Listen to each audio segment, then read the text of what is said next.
Hello, it's Natasha here from Doncaster Creative Network, delivering this workshop on writing proposals. It's a follow along workshop, so there's some activities um, spotted, no, dotted words, can't use words. There's some activities dotted throughout the presentation. So it's kind of a bit of listening, a bit of watching, a bit of doing. Okay, I'm going to jump straight into it. So, writing proposals can sound intimidating. However, I've found through my own experience that working with other artists and organisations, it doesn't need to be. Having a well written and concise proposal sets out clear expectations for your client, helps to build customer satisfaction. 80% of my new work and business comes from referrals from existing clients. And so that shows like the true importance of providing a good quality service for the clients that you do have, because 9 times out of 10, they're going to either come back or refer you to a friend or someone else who needs the work as well. So it's vital as artists and creatives that we uphold a level of professionalism in our practice in order to make it financially viable. What we'll cover, so we'll go over what is a proposal and why they're important, when to use them, what info do you need in them, and also how to write one and what you do after you've sent your proposal. So, what is a proposal? Have you kind of come across that term before? Some people refer to it as a business proposal, all those things. So, the definition of a business proposal is it's basically a document in writing sent by a supplier, which would be you're supplying the service, to a potential client in hopes of winning a project. And why are they so important? So they outline the details about the proposed project. They set clear expectations to your potential client. They help to answer any questions that your client might have as well.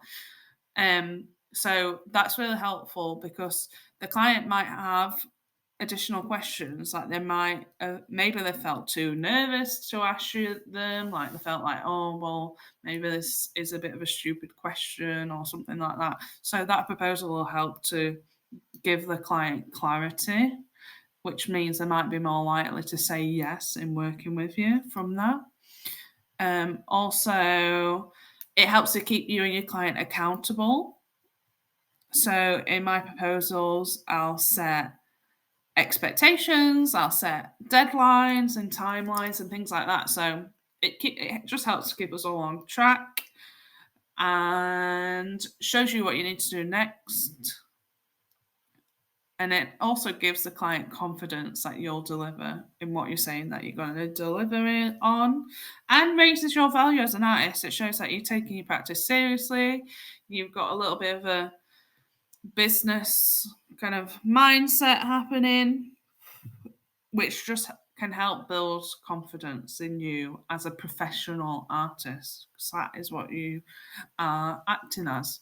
So if you're working on any commissioned project, creating a brand new piece of work, that's when a proposal can be useful. So if you're an artist that maybe you sell prints or canvas paintings or something that you've already made and that you sell through your shop, or you do art markets or things like that, that's when you don't need a proposal, because you're not creating any brand new piece of work. You only need a proposal if the work's not already being created. And when do you use them? That is a good question, and I shall tell you. So, here is a project life cycle, and feel free to use this in your own practice as well. And you can see proposals is the third one along, and I'm going to just talk through each step of this cycle as well. And I've delivered this workshop in person to several different artists and creatives in different disciplines, and they have all found this really helpful to use. So feel free to screenshot it or however you want to or write it down or whatever and utilize it in your practice. So you always start off with an initial POC, which basically is short for point of contact. And so that's the point where a client will first come across you. So they can discover you on, oftentimes these point of contacts as well, we don't realize that they're taking place. So they could come across your Instagram page or your Facebook page, they could see your website, they could come across, maybe it's a separate blog which has you featured in it on a different web. So all these things, especially online, all these interactions can be happening with these different clients and you're not even privy to it. You don't know it's happening, which is why digital marketing and having social media and things like that and promoting your work is really important, because you're going to make all these point of contacts. So so the point of contact, and you'll often make several before a meeting even happens. So then a meeting will typically take place, and they could reach out to you or you could reach out to them. And if they're reaching out to you, that's called an inbound. And then if you're reaching out to them, that's called outbound. So there's two different approaches. It could be a client that's like your dream client and you really want to work for, which means you reach out to them. Or it could be someone who you didn't even know needed your creative services and they've reached out to you. Whichever way, both ways work. So, and in that you'll arrange a meeting to discuss the project. So it could be on Zoom, it could be in person, it could be on the phone. And you'll see at the bottom, this is where we need to typically aim to qualify the client or the project. So this is a really important mindset shift that's helped me grow my practice. So often as creatives, we can feel at the mercy of the person with the money and with the project or with the opportunity, and we can bend backwards and contort ourselves and work these crazy hours in order to fit with what the client wants. And it often can leave us feeling powerless. It can lead to us getting burnt out. It can lead to us hating our practice. It can lead to us having further anxiety, all these like negative effects. Whereas what we really need to do is step into this power of, we need to qualify that client. We need to make sure that that client is actually a right fit for us. And we need to make sure that that client is someone who we want to work with. Now, for each artist or creative, they'll have different requirements of what they need and different boundaries as well. So, like for me, my ethics and values are really important. And so I won't work with an organization, an individual, or a business who doesn't match my ethics and values and style of working. And so I ask the appropriate questions to figure that out, or I'll do my own research as well to figure that out. And also, what's really important to me is that I work on projects that I feel like I can get excited about. Like, I would be the worst person to work on a project which is, for example, like a mural that's about cars or something that I really have no interest in, because I do a rubbish job because I'm not interested in cars. And then it'd be a waste of my time and it'd be a waste of the client's time. So putting yourself in this position where, okay, I'm actually going to ask the questions that I need to ask to figure out if we should even work together. You're not presuming that you're going to work together with every single person who talks to you. Because not every single person is going to be a right fit. And not every single person will have the budget. Not every single person will have a project that you want to work on. All these different aspects. So give yourself some power. Give yourself some authority to ask the questions and make the decisions. because you are in the driver's seat. It's a privilege for them to be able to work with you. And there we go. So after that meeting is during that meeting is when we'll ask all these qualifying questions and find out more about the project. And then after that meeting is when I typically send over a written proposal. Now, this is a really short document and it basically outlines everything you spoke about in that meeting. And in that proposal, I also include a quote of how much the project will cost as well.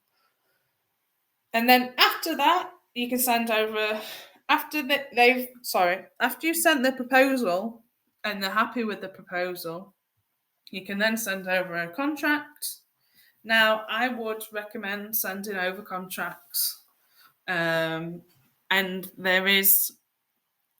not a lawyer or anything in that sense. So I do your own research in finding out kind of what artists and kind of creative project contracts you want to use. But yeah, I'd recommend definitely using them because it covers yourself as an artist and also adds some more legitimacy into your practice and what you do. Now, am I the best at sending contracts? I'll be honest, no. I typically miss that step, but don't follow what I do. Don't follow what I do. Apart from the rest of the cycle. Anyway, so follow up. I've included follow up in this because it's a really crucial part of any business. Like, it doesn't matter what business it is, follow up is really important. And it's often the bit that most people miss as well.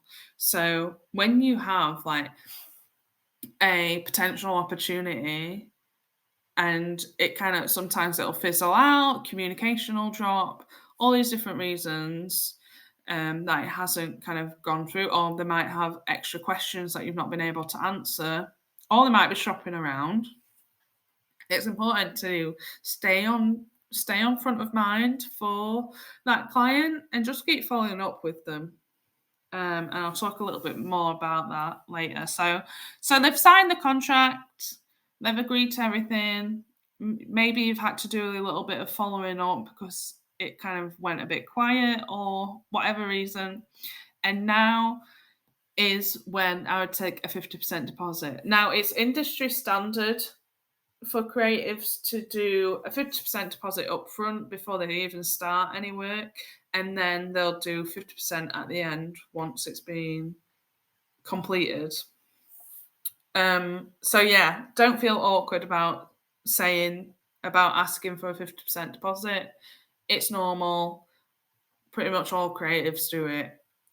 It's worth just doing it because also if you have a practice where you have to buy a lot of materials in order to create the work, that deposit will actually be used to help you buy all the materials that you need. So it is really helpful to have that.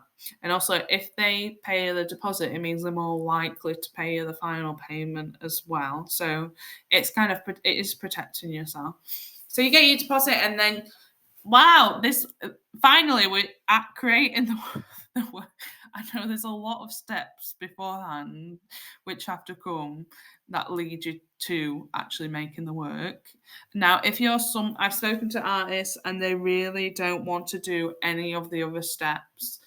All they want to do is create. They hate talking to clients. They hate building those relationships. They hate networking, all those things. If that is you, then it might be worth looking at getting an agent or an art manager or someone who will do all the other things around it, and all you have to do is make. Obviously, they'll take a commission of your wage. Sometimes you have to pay them a monthly retainer. But it would be worth investigating because if that's really a barrier for you, and it's not just because you're a bit anxious, but it's really a part that you don't want any part of and you don't see yourself wanting any part of, then I'd look at alternative avenues. Or even getting really friendly with a creative agency who they might need to outsource, maybe a photographer, and they might need to outsource photography work. So you get friendly with a creative agency, maybe it's a marketing agency, and you get them to use you on a freelance basis whenever they have extra work on that they don't have the resources to fulfill themselves. So there's ways around it, definitely. And then final payment after you've delivered the work and referral. I've added referral on there because that is what's going to basically grow your practice. Is you'll get one client in and you'll ask for a referral, or you'll ask for feedback and reviews. This is helpful to set up a Google business page so people can leave Google reviews on your practice and delivery and things like that. It's super easy to set up a Google business page as well. Literally just Google how to set up a Google business page. And it takes 5 minutes. So yeah, there is the cycle and it starts all over again.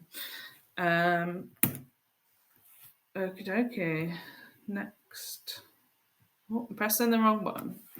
Next point. So what info do I need to write in a proposal? Like I mentioned earlier, all the info that goes in the proposal will be gathered in this meeting. And there's 4 key questions that you can ask. And I typically start off with, what is the project? Can you give me an outline of the project or commission? And like I mentioned earlier, I need to make sure that the project is actually interesting to me and is something that I can deliver on. There's no point someone coming to me and asking me to build them a website if I'm not a website designer.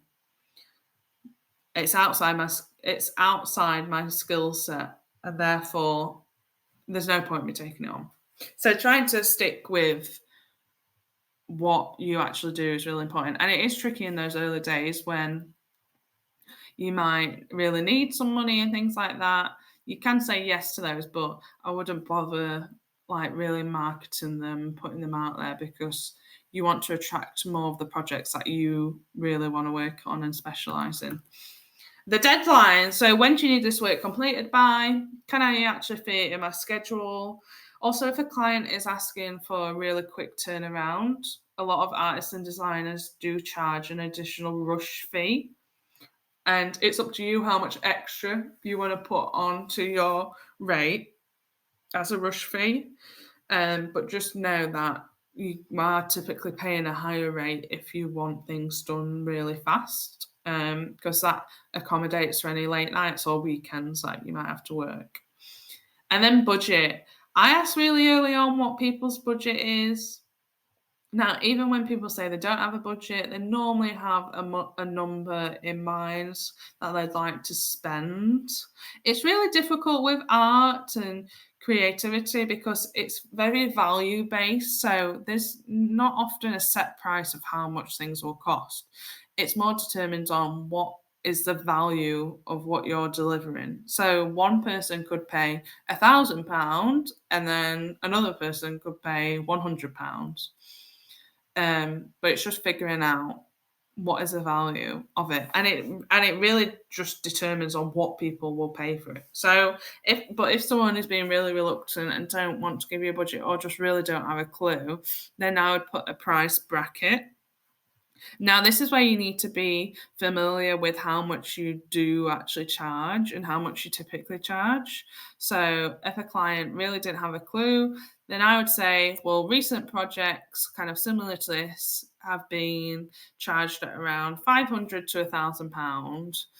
And then seeing how they respond to that. How do they feel? Do they feel do they feel comfortable going up to the £1,000 range, or is this completely out of their budget? Things like you can gauge that from body language, tone of voice, how they respond. And this is really important to listen to the client and kind of gather those little bits of information from them. Amazing. And then additional info. So I can see that we're aligned on budget and project. I'd love to ask you some more information so I can send you over an accurate quote. So the specification, so what size, how many, what material. Application, how is the work going to be used? So the application of artwork, especially with digital illustrations and things like that, some of them can be used on these huge, marketing campaigns. Therefore, the price needs to reflect how it's going to be used, because if they're going to be used on like a global online platform or like a massive website that gets a lot of traction, then that's going to raise the value of the artwork compared to if the artwork is maybe like hung in someone's home or things like that. So kind of gauging like what is it actually going to be used for. Amazing. And then early concept. So I tend to ask the client if they already have an idea of what they want it to look like when it's finished. And this helps me kind of build a picture of, okay, how complex is this work going to be? How long do I think the design and the delivery is going to take me? All those things will help you like pull together a more accurate quote.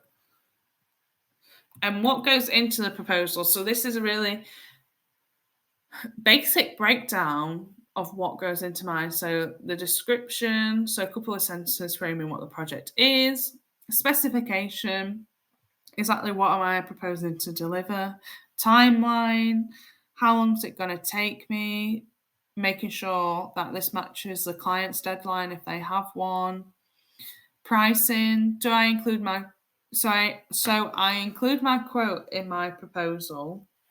And it makes the most sense for me, but you can send it separately if you want to. And also, I'm quite transparent about my pricing, so I break down like labour costs, materials, delivery, etc. However, it's up to you how transparent you want to be. Like, you could literally just give them the final sum of, okay, it's going to cost this much, and not explain any of the bits that go into it. That is really up to you. Payment. So here I explain it's a 50% deposit so that they're not surprised when I invoice them the deposit. They know it's coming ahead of time. And then additional, is there any information that I need from them to be able to start the work? Like, do I need any specific measurements of a wall? Do I need any file format requirements if I'm doing a digital illustration?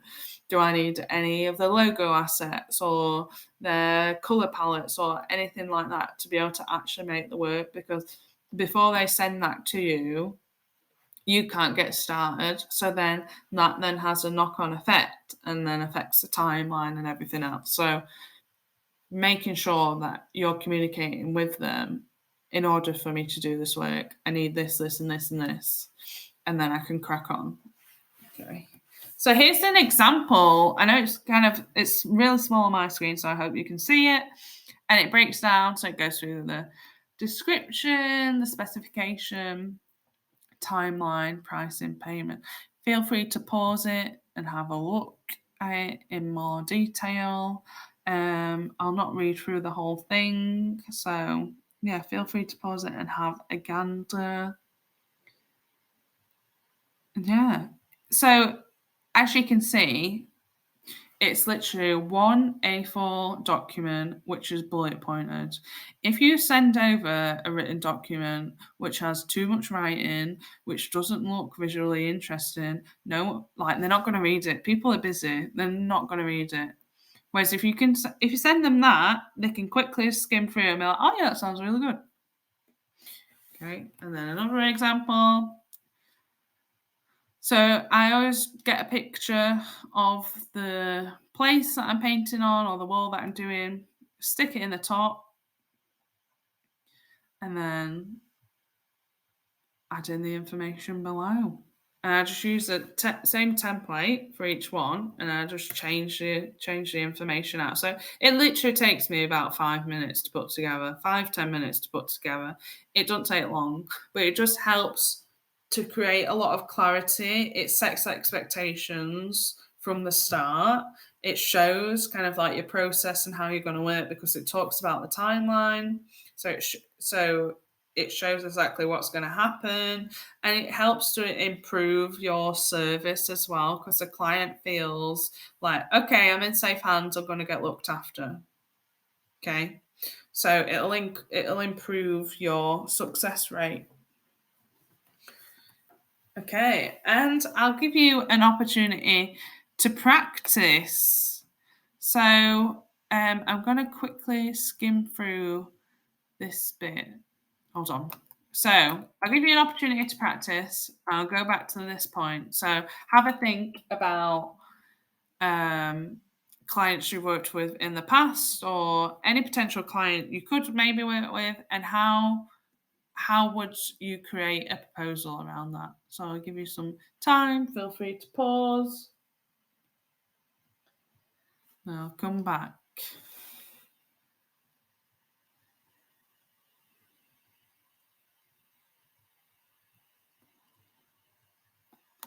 Amazing. So you've written your proposal and you've emailed it over. What do you do after you sent it? Are you there, sat checking your phone every 2 minutes? This is definitely me. Like, oh, not responded. Stressing out. So once you've sent your proposal and maybe you don't hear anything, and you could not hear back for a number of reasons. Maybe they've got additional questions you've not answered. Maybe they're shopping round, getting quotes from multiple artists. That's very common. Or it could be something else that you've just not even thought of. And so it's important to follow up. So back to the project life cycle, following up is key. So, hi, I'm checking if you received my last proposal. Here to answer any questions you may have. So you may have to repeat this process of following up after every few weeks. And don't feel awkward about following up. You're not bothering them. It's a vital part of business and sales. It's completely normal. And according to a study by Brevet, 80% of sales require an average of 5 follow ups in order to close a deal. Interesting. However, 44% of sales reps follow up with a prospect only once before giving up. So these follow ups, these kind of drop ins and things like that, and checkups are really important to do with your clients. It doesn't mean they're not interested, it doesn't mean they don't want to work with you. People are busy, people get distracted, people forget to respond, all that sort of thing. So just following up is really important. And recap there of the project life cycle. Feel free to take a screenshot. And we've made it. Well done. So if you want to get in contact with me or find Doncaster Creative Network, our information is in the bottom left. You can find us on social media, and our email is underneath that. And then on the bottom right is my social media handle. So yeah, drop me an email or a message if you have any additional questions. I'll also leave linked in the description the option to join our directory. It's completely free, and you can have your artist profile on there, because we have a lot of clients that use our websites to find local creatives. So it's worth signing up for. Okie dokie. Thank you. And I hope you enjoy.